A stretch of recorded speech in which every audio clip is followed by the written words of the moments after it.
नमस्कार, स्वागत है आपका ज्ञान विज्ञान के इस नए एपिसोड में। मैं हूं आपके साथ ऐश्वर्या कपूर। खगोलीय शोध को समर्पित एस्ट्रोसैट अंतरिक्ष की कक्षा में हुआ स्थापित, तो मंगल पर जीवन की संभावना बढ़ी। डालेंगे एक नजर भारत के टेरेस्ट्रियल टेलीस्कोप से लेकर स्पेस ऑब्जर्वेटरी तक के इतिहास पर। लेकिन सबसे पहले इस हफ्ते की सुर्खियां। भारत ने किया एस्ट्रोसैट का सफल प्रक्षेपण, अंतरिक्ष में भारत की अपनी पहली ऑब्जर्वेटरी। मंगल ग्रह पर तरल अवस्था में है पानी, नासा ने की पुष्टि। शांति स्वरूप भटनागर पुरस्कार 2015 की हुई घोषणा, 11 भारतीय वैज्ञानिक पुरस्कृत। 28 सितंबर को मनाया गया वर्ल्ड रेबीज डे, लोगों में जागरूकता फैलाना था उद्देश्य। और खोज खबर में करेंगे चर्चा टेरेस्ट्रियल टेलीस्कोप से लेकर भारत की पहली स्पेस ऑब्जर्वेटरी एस्ट्रोसैट तक के भारत के सफर के बारे में। और अब खबरें विस्तार से। अंतरिक्ष विज्ञान की नई ऊंचाइयों को छूते हुए भारत ने अपनी पहली अंतरिक्ष वेधशाला एस्ट्रोसैट का सफल प्रक्षेपण किया। PSLV C-30 की मदद से एस्ट्रोसैट को प्रक्षेपण के 22 मिनट बाद अंतरिक्ष की कक्षा में स्थापित किया गया। एस्ट्रोसैट अपने साथ 6 विदेशी उपग्रह भी लेकर गया, जिसे उसने अंतरिक्ष की कक्षा में स्थापित कर दिया है। अंतरिक्ष के रहस्यों की जानकारी के साथ साथ एस्ट्रोसैट पृथ्वी के अवलोकन में भी खास मदद करेगा। आइए देखते हैं ये खास रिपोर्ट।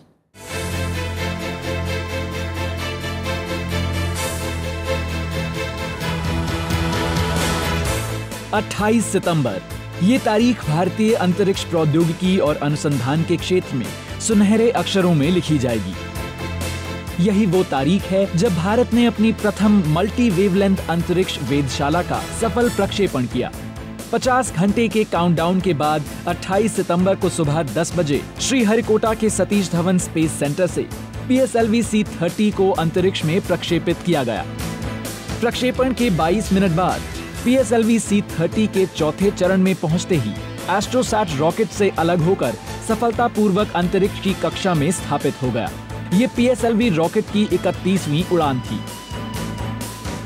320 टन वजन का 45 मीटर लंबा ये रॉकेट 180 करोड़ रुपए की लागत से बने 1513 किलोग्राम वजन के भारतीय एस्ट्रोसैट उपग्रह के अलावा 6 अन्य विदेशी उपग्रहों को भी अपने साथ अंतरिक्ष में ले गया है। अब तक PSLV रॉकेट 51 विदेशी उपग्रहों को अंतरिक्ष में स्थापित कर चुका है। एस्ट्रोसैट और इसके 6 को पैसेंजर सैटेलाइट्स को धरती से 650 किलोमीटर की ऊंचाई पर स्थापित किया गया है। विशेषज्ञों के अनुसार एस्ट्रोसैट अनुमानित कक्षा के काफी करीब है। साथ ही इस बात की भी पुष्टि हुई है कि एस्ट्रोसैट के 2 और एरेज स्वचालित रूप से PSLV C-30 से अलग होकर अंतरिक्ष में तैनात हो गए हैं। बेंगलुरु स्थित the spacecraft control centre of ISRO telemetry tracking and command network ने एस्ट्रोसैट के नियंत्रण का कार्यभार संभाल लिया है। एस्ट्रोसैट खगोल विज्ञान को समर्पित देश की प्रथम मल्टी वेवलेंथ अंतरिक्ष वेधशाला है। Today we can say we are better placed after Chandrayaan and Mars mission. There is generally also more interest in space astronomy and space exploration activities, and this astrosat has come at the right time because it is giving a unique opportunity with a set of data which others do not have of this category in the near future.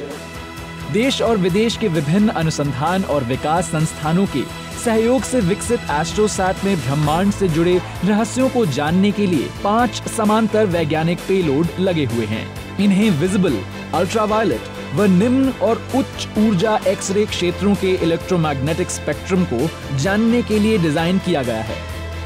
AstroSat द्वारा ली जाने वाली तस्वीरें खगोलीय पिंडों के अध्ययन में अहम भूमिका अदा करेंगी।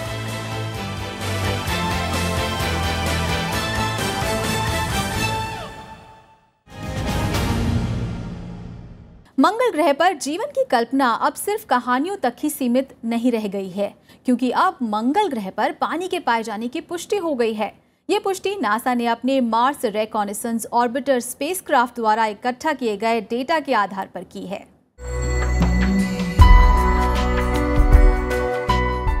सैकड़ों सालों से ये धारणा चली आ रही थी कि केवल पृथ्वी पर ही जल मौजूद है। हाल ही में खगोल विज्ञान के क्षेत्र में उस वक्त एक बड़ी कामयाबी हाथ लगी जब चांद के बाद मंगल पर भी पानी होने के पुख्ता प्रमाण मिले। वैज्ञानिकों को ये जानकारी नासा के मार्स रिकॉनेसेंस ऑर्बिटर स्पेसक्राफ्ट द्वारा इकट्ठे किए गए स्पेक्ट्रल डेटा से मिली है। ऑर्बिटर ने ये निष्कर्ष मंगल की सतह पर मौसम के साथ उभरने और गायब हो जाने वाली गहरी धारियों के रासायनिक विश्लेषण के बाद निकाला है।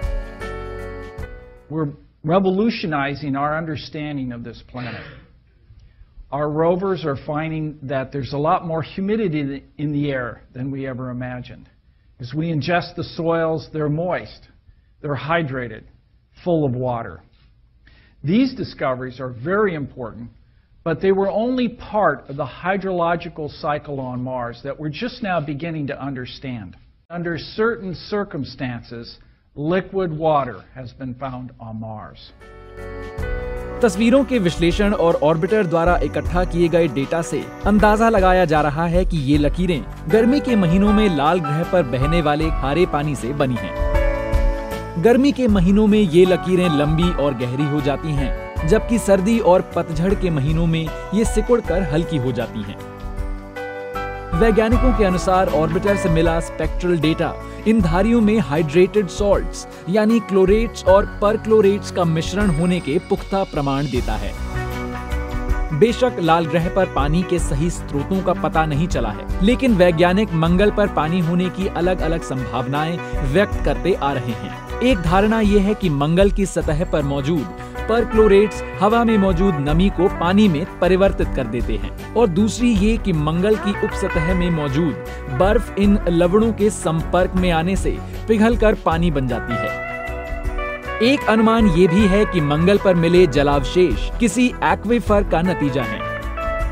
मंगल के बारे में कहा जाता है कि किसी जमाने में लाल ग्रह पर एक बड़ा विशाल सागर बहता था। मार्स क्यूरियोसिटी रोवर से एकत्र किए गए डेटा ने भी मंगल की सतह के नीचे पानी होने के संकेत दिए हैं, लेकिन ये पहली बार है जब मंगल की सतह पर पानी होने के प्रत्यक्ष प्रमाण मिले हैं। इससे लाल ग्रह पर माइक्रोबियल जीवन रूपों की संभावना बढ़ जाती है। इस अध्ययन को नेचर जियोसाइंसेस जर्नल में प्रकाशित किया गया है।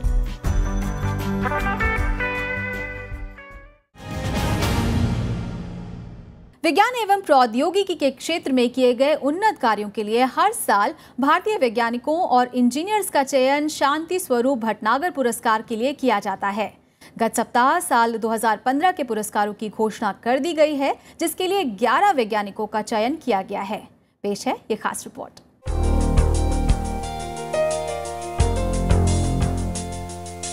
छब्बीस सितंबर को council of scientific and industrial research CSIR अपना स्थापना दिवस मनाता है। इस मौके पर हर साल विज्ञान और प्रौद्योगिकी के क्षेत्र में उत्कृष्ट योगदान देने वाले भारतीय वैज्ञानिकों को प्रतिष्ठित शांति स्वरूप भटनागर पुरस्कार से सम्मानित किया जाता है। इन पुरस्कारों के लिए 45 साल की आयु सीमा निर्धारित है। शांति स्वरूप भटनागर पुरस्कार का गठन CSIR के फाउंडर डायरेक्टर स्वर्गीय शांति स्वरूप भटनागर के नाम पर किया गया है। इस साल इसकी 7 श्रेणियों में 11 पुरस्कारों की घोषणा की है। पुरस्कारों की जैविक विज्ञान श्रेणी में Indian institute of science Bangalore के बाला सुब्रमण्यम गोपाल और international crops research institute for the semi arid tropics ICRI-SAT के राजीव कुमार वार्ष्णे का चयन किया गया है। फिजिकल साइंस लेबोरेटरी अहमदाबाद के ज्योति रंजन श्रीचंदन रे को अर्थ, एटमॉस्फेयर, ओशन और प्लैनेटरी साइंसेज व IIT कानपुर के योगेश जोशी को इंजीनियरिंग साइंसेज के क्षेत्र में उनके दिए गए अमूल्य योगदान के लिए शांति स्वरूप भटनागर पुरस्कारों की श्रेणी में नामित किया गया है। वहीं Tata institute of fundamental research TIFR Mumbai के ऋताब्रता मुंशी और TIFR centre for applicable mathematics Bangalore के संदीप को मैथमेटिकल साइंसेज की श्रेणी में पुरस्कृत किया जाएगा। TIFR मुंबई के विदिता वैद्य को चिकित्सा विज्ञान वर्ग में शांति स्वरूप भटनागर पुरस्कार से सम्मानित किया जाएगा। फिजिकल साइंसेस वर्ग में the National Institute of Science Education and Research Bhubaneswar के बेदंग दास मोहंती और TIFR मुंबई के मंदार देशमुख को चुना गया है। CSIR की पुणे स्थित नेशनल केमिकल लेबोरेटरी के D श्रीनिवासा रेड्डी और Indian association for cultivation of science Jadavpur के प्रद्युत घोष का चयन रसायन विज्ञान वर्ग के लिए हुआ है।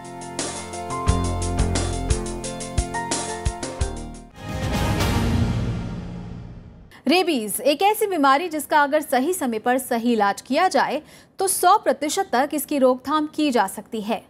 रेबीज की रोकथाम और इससे बचाव के प्रति लोगों में जागरूकता फैलाने के लिए हर साल 28 सितंबर को वर्ल्ड रेबीज डे मनाया जाता है। अपनी इस खास रिपोर्ट में आज हम जानेंगे कि क्या है रेबीज और कैसे कर सकते हैं इससे बचाव। रेबीज एक वायरल संक्रमण है जिसका इतिहास पुराना है।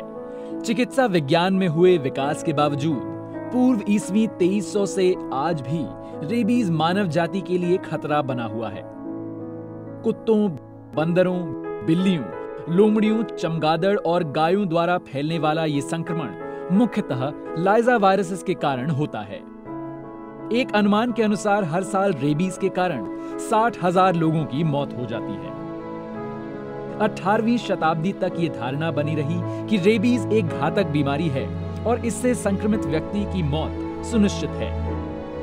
लोगों का ये भ्रम उस वक्त टूटा जब 1883 में फ्रेंच केमिस्ट लुई पैस्चर ने अपने सहयोगी एमिल रॉक्स के साथ मिलकर रेबीज के लिए पहला प्रभावी टीका बनाया। ये टीका संक्रमित पशु की रीढ़ की हड्डी में मौजूद अस्थि मज्जा से तैयार किया गया। लुई पैस्चर के इस महान योगदान के सम्मान में हर साल उनकी पुण्यतिथि यानी 28 सितंबर को वर्ल्ड रेबीज डे के रूप में मनाया जाता है। साल 2007 से चली आ रही इस परंपरा का मुख्य उद्देश्य लोगों में रेबीज के प्रति जागरूकता फैलाना है। इस बार एंड रेबीज टुगेदर की टैगलाइन वाले इस अंतर्राष्ट्रीय अभियान का संयोजन global alliance for rabies control द्वारा किया गया। आज भले ही रेबीज की रोकथाम 100% मुमकिन है, लेकिन किसी जानवर द्वारा एक बार काटे जाने के बाद अगर इसके लक्षण विकसित हो जाएं, तो रेबीज का इलाज नामुमकिन हो जाता है। यही कारण है कि डॉक्टर्स किसी रेबीज संक्रमित जानवर द्वारा काटे जाने पर तुरंत चिकित्सा सहायता ली जाने और एंटी रेबीज वैक्सीनेशन करवाने की सलाह देते हैं। ट्रीटमेंट में पहली चीज तो जिस भी एरिया पे काटा है वहाँ पे बहुत अच्छी तरीके से वॉश करना बहुत इंपॉर्टेंट है। कम से कम 10 से 15 मिनट तक बीटाडीन से, सोप सॉल्यूशन से, रनिंग वाटर से उसको अच्छी तरीके से साफ़ करना बहुत इंपॉर्टेंट चीज़ है। फिर दूसरी चीज़ इसमें जो पोस्ट एक्सपोजर वैक्सीनेशंस जो होती हैं, जो कि 0 डे से स्टार्ट हो जाती हैं, 3rd day, 7th day, 14th day, 28th and 90th day. So वो पूरा प्रॉपर पोस्ट एक्सपोजर रेबीज़ का प्रोटोकॉल है, वो फॉलो करना होता है। एंड अगर प्रिवेंशन के तौर पे अगर आप पूछें तो उसमें भैया कि जो स्ट्रे डॉग्स की हैंडलिंग जो होती है उसमें ध्यान बरतना पड़ता है कि अगर तो बाय चांस डॉग बाइट अगर हो जाए और अगर उस डॉग की कोई वैक्सीनेशन हिस्ट्री का नहीं पता है तो फिर एकदम से पोस्ट एक्सपोजर प्रोटोकॉल जो है वो फॉलो कर लेना चाहिए उसमें। रेबीज वायरस के कारण मस्तिष्क में सूजन आ जाती है। बुखार, सिर दर्द, घबराहट या बेचैनी, चिंता या व्याकुलता, भ्रम, निगलने में कठिनाई, बहुत अधिक लार निकलना, पानी से डर लगना, अनिद्रा और आंशिक पक्षाघात, ये सब रेबीज की निशानियां हैं। रेबीज की रोकथाम के लिए बरती गई सावधानियां ही इससे बचाव का उत्तम तरीका है। इसके लिए जरूरी है कि आप जानवरों की कड़ी निगरानी करें और रेबीज के खिलाफ उनका टीकाकरण करवाएं। जानवर द्वारा काटे जाने पर हुए जख्म को 10 से 15 बार अच्छी तरह पानी और साबुन से साफ करें और फौरन डॉक्टरी सहायता लें। लक्षण उभरने से पहले करवाए गए टीकाकरण से आप रेबीज से 100% सुरक्षित हो जाएंगे। जंगली और आवारा जानवरों को ना छुएं, वे रेबीज से संक्रमित हो सकते हैं। अगर आपको किसी जानवर का व्यवहार असामान्य लगे तो फौरन नगर पालिका या एक पशु नियंत्रण अधिकारी से संपर्क करें।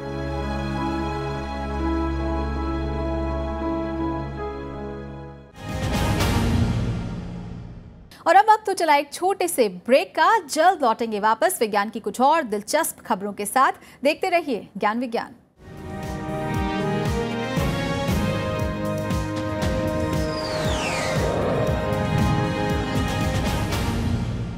ब्रेक के बाद आप सभी का फिर से स्वागत है। आप देख रहे हैं ज्ञान विज्ञान और देश विदेश में विज्ञान और तकनीक के क्षेत्र में चल रही हलचलों को जानने के लिए देखते हैं साइंस एक्सप्रेस।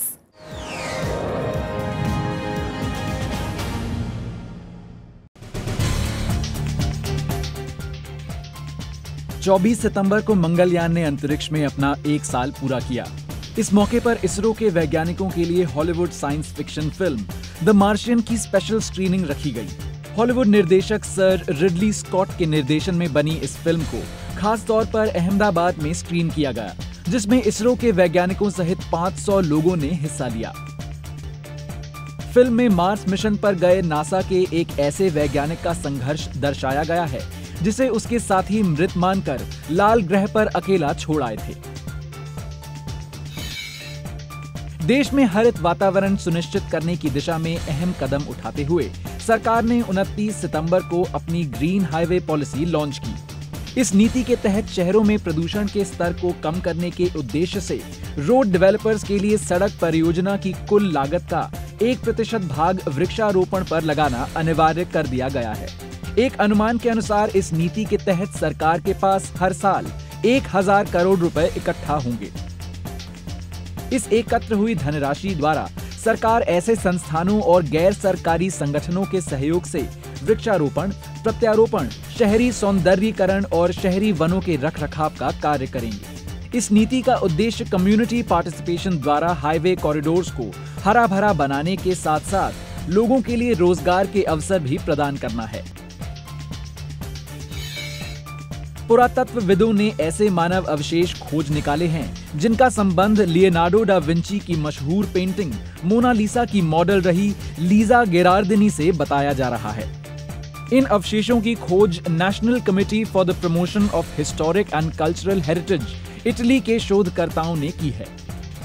इस टीम का नेतृत्व सेंट ऑर्सोला कॉन्वेंट के पुरातत्वविद सिल्वानो विंसेटी ने किया। मौजूदा तकनीकों की निर्धारित सीमा के कारण भले ही ये सुनिश्चित ना किया जा सके कि खुदाई से मिले अवशेष मोनालिसा के हैं, लेकिन कॉन्वेंट के ऐतिहासिक रिकॉर्ड और कार्बन डेटिंग से ये जरूर पता चला है कि अवशेष लीजा गेरार्डिनी के हैं, जो 16वीं शताब्दी में जीवित थी, जब विंची ने मोनालिसा की पेंटिंग बनाई थी। वैज्ञानिक अब लीजा गेरार्डिनी के डीएनए का जेनेटिक विश्लेषण किए जाने की योजना बना रहे हैं।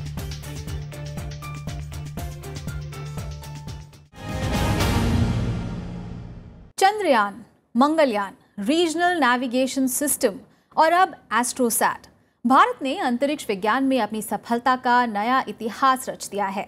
सफलता का ये सफर इतना आसान नहीं था।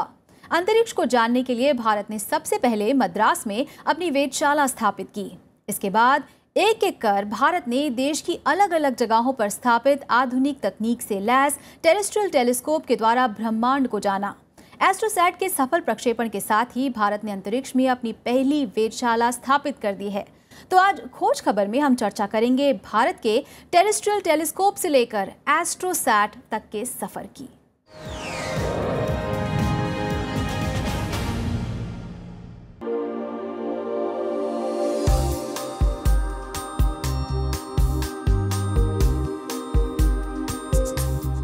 (1609) में 2 लेंस के एक साधारण संयोजन के प्रयोग से आकाश की तरफ देखते हुए गैलीलियो ने कभी सोचा भी नहीं होगा कि उनकी ये कोशिश खगोल विज्ञान के क्षेत्र में क्रांति ला देगी।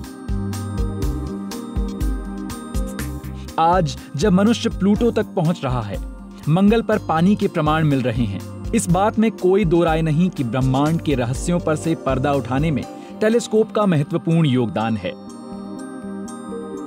भारत में टेलीस्कोप इंजीनियरिंग का इतिहास काफी पुराना है। खगोल विज्ञान के क्षेत्र में भारत ने कई महान उपलब्धियां हासिल की हैं।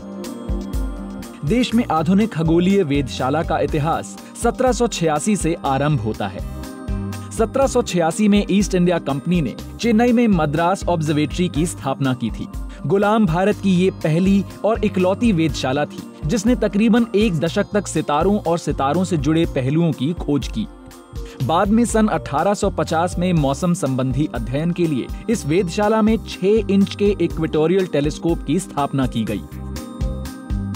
सन 1893 में जिस वक्त मद्रास प्रेसिडेंसी में अकाल पड़ा, तब सूर्य उपक्रम के मॉनसून पैटर्न पर पड़ने वाले प्रभावों को जानने और समझने की जरूरत महसूस की गई। उस वक्त वैज्ञानिकों के अनुरोध पर मद्रास ऑब्जर्वेटरी के उपकरणों को तमिलनाडु के कोडाई कनाल से 4 किलोमीटर दूर पालनी हिल्स पर स्थानांतरित किया गया। इस प्रकार 1 अप्रैल 1899 को कोडाई कनाल सोलर ऑब्जर्वेटरी अस्तित्व में आई, जिसमें solar tunnel telescope, grub Parsons telescope के साथ साथ दूसरे 100 टेलीस्कोप भी स्थापित हैं। ग्रब पार्सन 60 सेंटीमीटर डायमीटर का 2 जुड़वा दर्पणों वाला क्वाड्स टेलीस्कोप है, जो 11 मीटर के टावर प्लेटफॉर्म पर लगा हुआ है। ये टेलीस्कोप एक 60 मीटर लंबी भूमिगत क्षैतिज सुरंग में एक फ्लैट दर्पण के माध्यम से सूर्य के प्रकाश का निर्देशन करता है। कोडाई कनाल ऑब्जर्वेटरी ने साल 1909 में सूर्य की एवरशेड प्रभाव की खोज में अहम योगदान दिया। साल 1977 में कोडाई कनाल के अधिकतर खगोलविद बेंगलुरु आ गए। यहां आकर उन्होंने इंडियन इंस्टीट्यूट ऑफ एस्ट्रोफिजिक्स की स्थापना की। आजादी के बाद के सालों में महसूस किया गया कि कोडाई कनाल में खगोल शास्त्र के अध्ययन के माध्यम काफी सीमित हैं। नतीजतन कोडाई कनाल वेधशाला के निदेशक M.K. वेणु बापू ने 1968 में तमिलनाडु के कावलोर में एक नई ऑब्जर्वेटरी का गठन किया, जिसे आज हम वायनु बप्पू ऑब्जर्वेटरी के नाम से जानते हैं। उस वक्त यहाँ 38 सेंटीमीटर की दूरबीन लगाई गई थी। इंडियन इंस्टीट्यूट ऑफ एस्ट्रोफिजिक्स द्वारा संचालित वायनु बप्पू ऑब्जर्वेटरी में एशिया महाद्वीप का 2.3 मीटर के डायमीटर वाला सबसे बड़ा space observation telescope Vainu Bappu telescope लगा हुआ है। इस शक्तिशाली टेलीस्कोप के माध्यम से 40 किलोमीटर दूर रखे 25 पैसे के सिक्के को भी देखा जा सकता है। इस वेधशाला में सर्वप्रथम बृहस्पति के उपग्रह गैनीमीड के वायुमंडल और यूरेनस के रिंग्स की खोज की गई थी। इस ऑब्जर्वेटरी में लगे श्मिट टेलीस्कोप ने 1988 में माइनर प्लैनेट 4130 रामानुजन की खोज की थी। 29 अगस्त 2001 को लद्दाख के हेनले में इंडियन एस्ट्रोनॉमिकल ऑब्जर्वेटरी की स्थापना की गई। 45,000 मीटर की ऊंचाई पर स्थित ये ऑब्जर्वेटरी ऑप्टिकल, इंफ्रारेड और गामा रे टेलीस्कोप्स के लिए दुनिया की सबसे ऊंची जगहों में से एक है। हेनले में विश्व का सबसे बड़ा optical infrared telescope the Himalayan Chandra telescope लगा हुआ है। भारत में जन्मे नोबेल पुरस्कार विजेता सुब्रमण्यम चंद्रशेखर के नाम पर गठित इस optical infrared telescope the Himalayan Chandra telescope का डायमीटर 2.01 मीटर है। हिमालयन चंद्रा टेलीस्कोप से जुड़ा एक रोचक पहलू ये है कि इसे रिमोट सैटेलाइट लिंक द्वारा centre for research and education in science and technology Bangalore से संचालित किया जाता है। इंडियन एस्ट्रोनॉमिकल ऑब्जर्वेटरी में कैरिंकोव प्रयोग वाला high altitude gamma ray telescope भी लगा हुआ है। इस टेलीस्कोप में 7 टेलीस्कोप लगे हुए हैं और हर टेलीस्कोप में 4.4 वर्ग मीटर के क्षेत्रफल वाले मिरर लगे हुए हैं। पुणे से 80 किलोमीटर दूर गिरवाली गांव में स्थित inter university centre for astronomy and astrophysics में 2 मीटर डायमीटर वाले टेलीस्कोप के साथ इसी प्रकार के अध्ययन किए जा रहे हैं। इसके अलावा उदयपुर में स्थित सोलर ऑब्जर्वेटरी ने अपनी वेधशाला में लगे मल्टी एप्लीकेशन सोलर टेलीस्कोप के जरिए high resolution solar chromospheric, magnetic field, velocity और स्पेक्ट्रल ऑब्जर्वेशन के क्षेत्रों में महारत हासिल की है।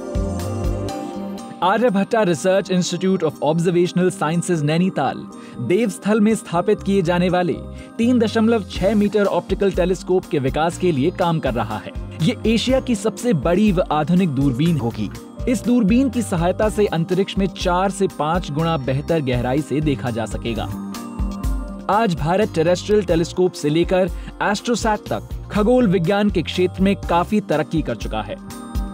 जहां बाकी की ऑब्जर्वेटरीज धरती पर स्थित ऑप्टिकल टेलीस्कोप्स का प्रयोग करती हैं, वहीं एस्ट्रोसैट अंतरिक्ष की कक्षा में स्थापित की गई भारत की पहली मल्टी वेवलेंथ ऑब्जर्वेटरी है, जिसे 28 सितंबर को श्रीहरिकोटा के सतीश धवन स्पेस सेंटर से PSLV C-30 रॉकेट के जरिए सफलतापूर्वक अंतरिक्ष में प्रक्षेपित किया गया। अंतरिक्ष में एस्ट्रोसैट की मौजूदगी और धरती पर टेरेस्ट्रियल टेलीस्कोप्स की तैनाती से आने वाले सालों में भारतीय वैज्ञानिक ब्रह्मांड और ब्रह्मांडीय पिंडों से जुड़ी शोधों को सफलतापूर्वक पूरा कर पाएंगे।